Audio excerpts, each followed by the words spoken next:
All right, so we have learned about isosceles trapezoids, and now let's take a look at a problem where we can apply that. So all horizontal beams of the high voltage transmission tower are parallel to the ground. The top section is an isosceles trapezoid. The center section is an isosceles trapezoid as well. So if we look at the picture, just let's make sense of what they said. They said that all horizontal beams of this tower are parallel to the ground. So this is a horizontal beam, so it's parallel to the ground. Here's another horizontal beam parallel to the ground. So we can go ahead and mark that parallel with those little arrows. We know those are going to be parallel to the ground. All right, the top section is an isosceles trapezoid as well as the bottom. So here's the top one. So here's a trapezoid. They're telling us this is isosceles. You can see that the legs are congruent. And we have, oops, I missed one of our horizontal. This is parallel as well. So you have parallel bases with congruent legs, isosceles trapezoid. So here's another one right here where you have parallel bases and congruent legs. So there's that middle isosceles trapezoid, that center section. All right, part A. If the measure of angle 1 equals 138 degrees, what is the measure of angle 2?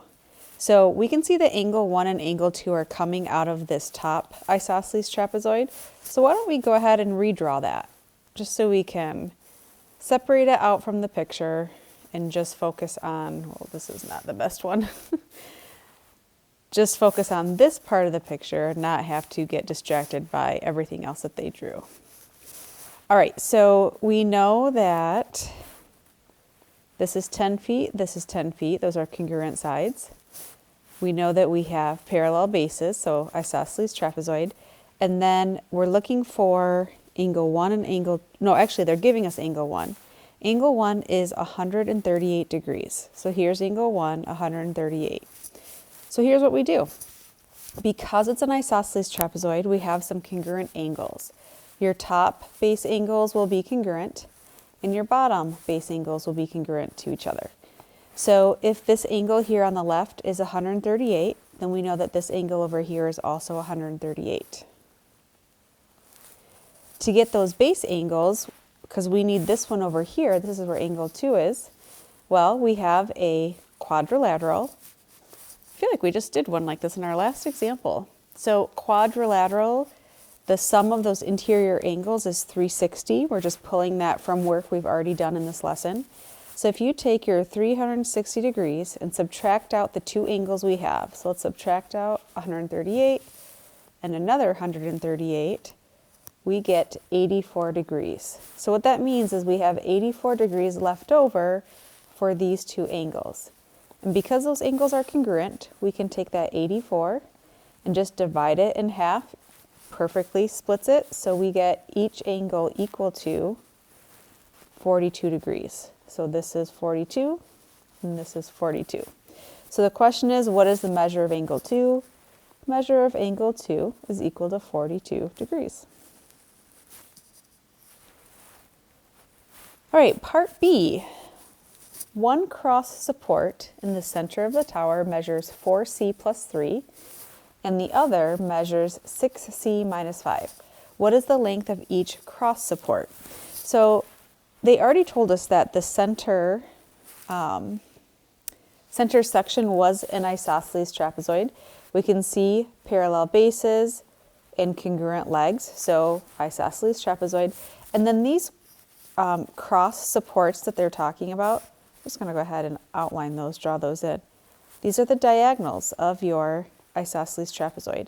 We had a theorem in our last example that said that the diagonals will be congruent. So we know that those sides are congruent to each other, which means this side, 4c plus 3, will be equal to that side, 4c minus 5. So that's the equation we're going to write to figure out how long each cross support is.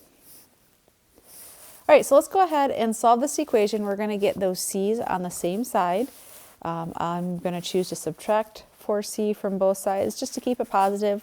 We could have subtracted 6c, it's okay. We'd get the same answer. 6c minus 4c is 2c minus 5.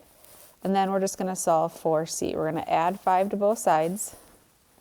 So 8 equals 2c, divide by not 4. My brain jumped a step. Divide by 2, and we get c equal to 4. All right, so then we just check, is that all they wanted? Find c, or do they need us to do anything else? So the question actually is, what is the length of each cross support? So we're just going to go ahead and plug that back in. Because the cross supports are congruent to each other, it doesn't matter. You could plug it into 4c plus 3 or 6c minus 5. You'd get the same answer. So I'll go with that 4c plus 3. We know that c is now equal to 4. So 4 times 4 plus 3. 16 plus 3 gets us to 19. And if I look at the units, I can see that we're in feet. So we have 19 feet is the length of each cross support.